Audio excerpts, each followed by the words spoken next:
ये चैप्टर की शुरुआत में झांग यी और डेंग शेंगटन बात कर रहे थे। उतने में वहां मेडिकल टीम आ गई। डेंग परिवार के पास अपना पर्सनल मेडिकल स्टाफ था जो डेंग शेंगतोंग की जांच करने के लिए आया था। मेडिकल डिपार्टमेंट के लोग शायद झू झेंग के आदेश पर यहाँ आए थे, इसलिए झांग यी की ओर विशेष रूप से ज्यादा मेडिकल स्टाफ मौजूद था।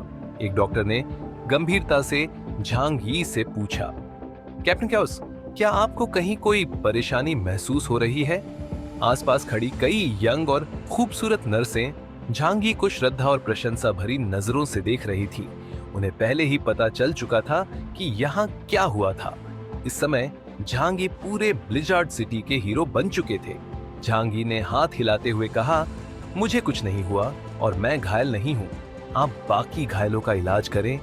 लेकिन डॉक्टर ने गंभीर आवाज में कहा, मुझे लगता है कि आपको एक कंप्लीट मेडिकल जांच करानी चाहिए, क्योंकि कभी-कभी लड़ाई के दौरान अंदरूनी चोटें लग जाती हैं। अगर समय पर इलाज न मिले तो वे जानलेवा साबित हो सकती हैं। डॉक्टर की बात में लॉजिक था। कुछ चोटें बाहर से नहीं दिखती, लेकिन अंदर गंभीर नुकसान पहुंचा सकती है। अगर समय रहते ध्यान न दिया जाए तो वे घातक साबित हो सकती हैं। लेकिन झांग यी को अचानक डेंग शेंगतोंग की बात याद आई और वे सतर्क हो गए। झांग यी सोचने लगा, पूरी जांच? इसका मतलब क्या उनका खून लिया जाएगा या शरीर से कोई और चीज एकत्र की जाएगी? झांग यी ने सतर्कता से कुछ कदम पीछे हटाए और कहा, इसकी कोई जरूरत नहीं है, मेरे पास मेरी पर्सनल डॉक्टर है। डॉक्टर कुछ कहने ही वाला था कि झांग यी तुरंत वहां से चले गए। जाते जाते उन्होंने डॉक्टर की आंखों में हल्की निराशा की झलक देखी। झांग यी एरिया ए में मौजूद अपने विला में लौट आए। इस समय पूरी ब्लिजार्ड सिटी में मार्शल लॉ लागू कर दिया गया था और समसारा टीम के मेंबर्स और उनसे जुड़े लोगों की बड़े पैमाने पर सर्च ऑपरेशन चलाया जा रहा था। झांग यी को इन सब से कोई दिलचस्पी नहीं थी, लेकिन पूरे दिन शहर में सायरनों की आवाजें गूंजती रही। इस समय उनके पास कोई रास्ता नहीं था। सभी बाहरी कम्युनिकेशंस ब्लॉक कर दिए गए थे और वे बाहरी दुनिया से बातचीत नहीं कर सकते थे। इसलिए झांग यी ने अपने बिस्तर पर जाकर आराम करने का फैसला किया। कुछ समय बाद टू यूनली अपनी टीम के साथ वापस लौटे। थोड़ा आराम करने के बाद टेंगू टीम भी ब्लिजार्ड सिटी लौट आई।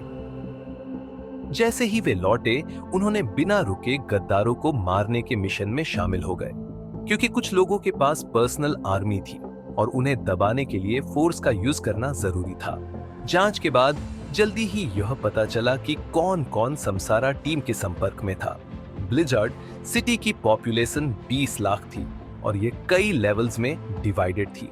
इस कारण यह पता लगाना मुश्किल नहीं था कि कौन समसारा टीम से जुड़ा हो सकता है।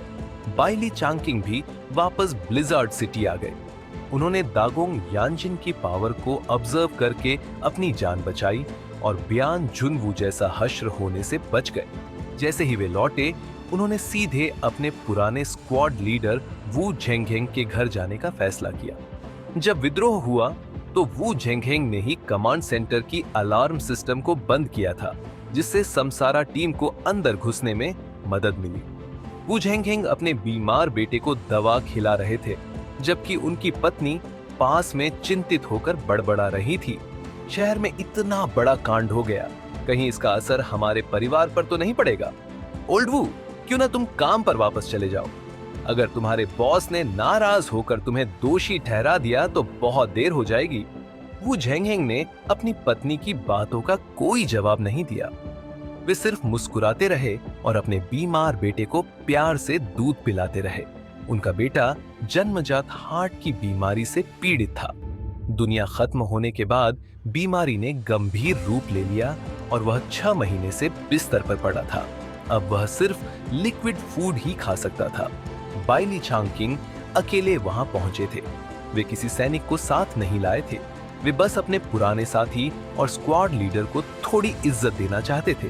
उन्होंने दरवाजा खोला और गंभीर चेहरे के साथ अंदर आए। वू झेंगहेंग की पत्नी यह देखकर डर गई और जल्दी से खड़ी हो गई। वू झेंगहेंग ने शांतिपूर्वक कहा, वो मुझसे मिलने आए हैं। वे बाइली चांगकिंग के पास गए और नम्रता भरी आंखों से बोले, क्या जाने से पहले तुमसे कुछ बातें कर सकता हूँ? बाइली चांगकिंग ने धीमे स्वर में सिर हिलाया। क्यों? बाइली चांगकिंग ने वू झेंगहेंग को घूरते हुए पूछा। तुमने गद्दारी क्यों की? जवाब दो। वू झेंगहेंग ने गहरी सांस ली और कहा, तुम अभी युवा हो और तुम्हारे पास सपने हैं, लेकिन जब तुम्हारी पत्नी और बच्चे भूख से मर रहे होंगे तब तुम मेरी स्थिति को समझोगे। मैंने पूरी जिंदगी मेहनत की, लेकिन फिर भी अपने परिवार का पेट नहीं भर सका। बताओ, क्या मेरे पास मेहनत करने की कोई वजह बची थी? बाइली चांगकिंग अचानक चुप हो गए। अब मनुष्य जीवन घास से भी सस्ता था, यहाँ तक कि जिंदा रहना भी एक लग्जरी बन चुका था। बाइली चांगकिंग ने वू झेंगहेंग के हाथों में हथकड़ियां डाल दी। उन्होंने धीरे से कहा, चिंता मत करो, मैं तुम्हारे परिवार का ध्यान रखूंगा। वू झेंगहेंग की आंखों में आशा की चमक आ गई। सच में? बाइली चांगकिंग ने सिर हिलाया और बोला, तुम जानते हो मैं झूठ नहीं बोलता। वू झेंगहेंग रोते रोते मुस्कुरा दिए। ठीक है, शुक्रिया शुक्रिया। जू झेंग ने फैसला किया कि सिर्फ उन्हीं लोगों को मौत की सजा दी जाएगी जिन्होंने सीधे विद्रोह में हिस्सा लिया था। बाकियों को हल्की सजा दी गई और कोर डिपार्टमेंट्स में फिर से इस चैप्टर की शुरुआत में ब्लिजार्ड सिटी में सफाई अभियान अभी भी जारी था और झांगी को लगा कि यह लंबे समय तक चलेगा।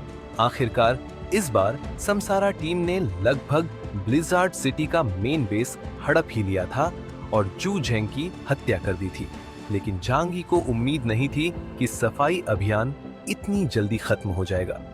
ब्लिजार्ड सिटी के लोगों को परेशान होने से बचाने के लिए जू झेंग ने एक नरम रवैया अपनाने का फैसला किया और केवल मुख्य अपराधियों को दंडित किया।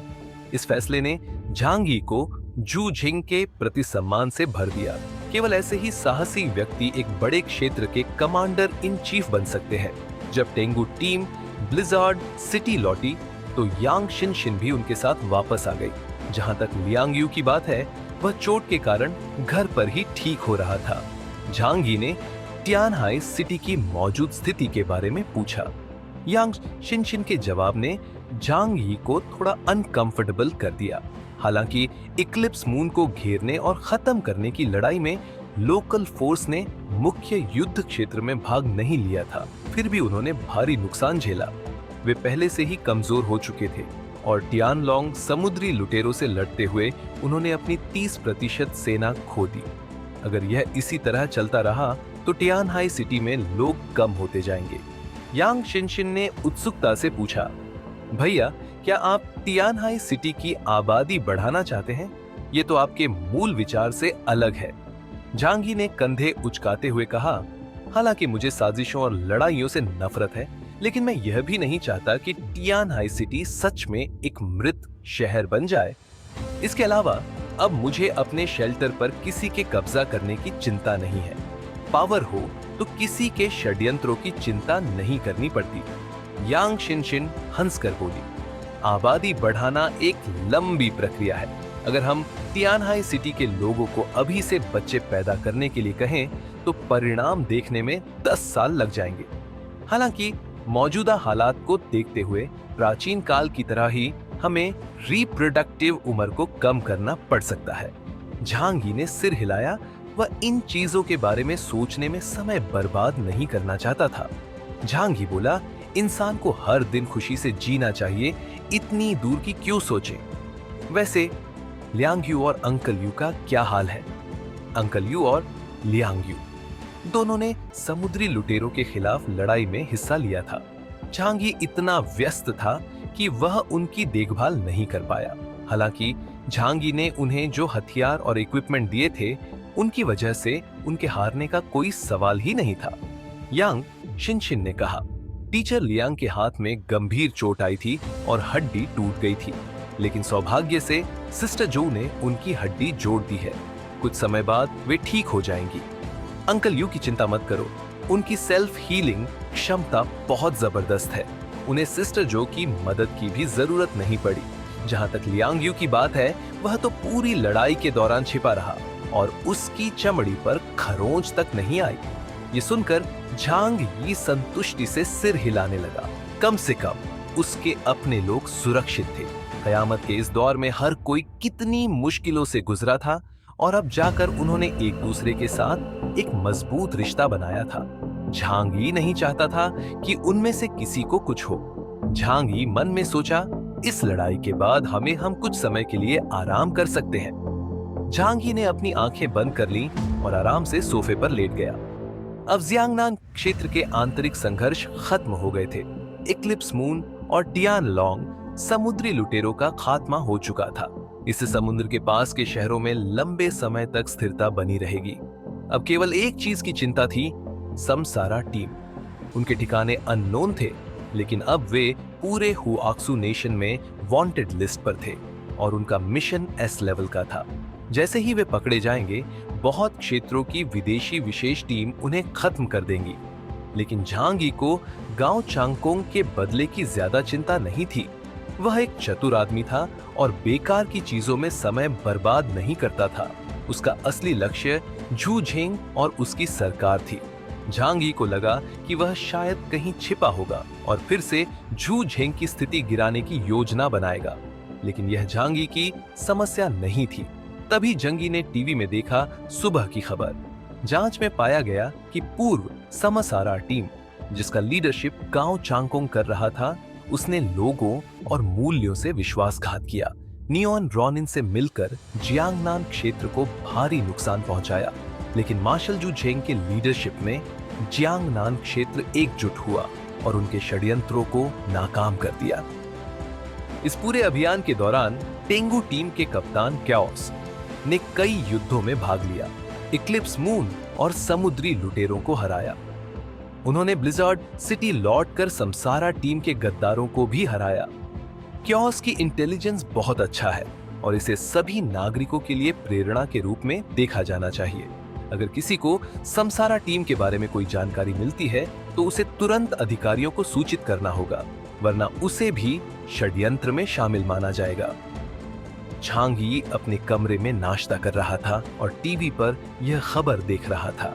यह मामला इतना बड़ा था कि इसे छिपाया नहीं जा सकता था। लेकिन जू झेंग की पब्लिसिटी डिपार्टमेंट भी कोई मूर्ख नहीं थी। गांव चांगकोंग गिर चुका था, तो अब जनता को प्रेरित करने के लिए एक नया नायक चाहिए था। इसलिए उन्होंने झांग ही को हीरो बना दिया। एक गरीब बैकग्राउंड से आया व्यक्ति जिसकी असाधारण शक्तियां और उपलब्धियां थीं। ये कहानी आम लोग। अगर आपको यह वीडियो पसंद आया हो तो लाइक जरूर करें, अपने दोस्तों के साथ शेयर करें और हमारे चैनल को सब्सक्राइब करना न भूलें, ताकि आपको हमारे नए वीडियो की नोटिफिकेशन सबसे पहले मिले। आपका सपोर्ट हमें और भी बेहतरीन कंटेंट बनाने की प्रेरणा देता है।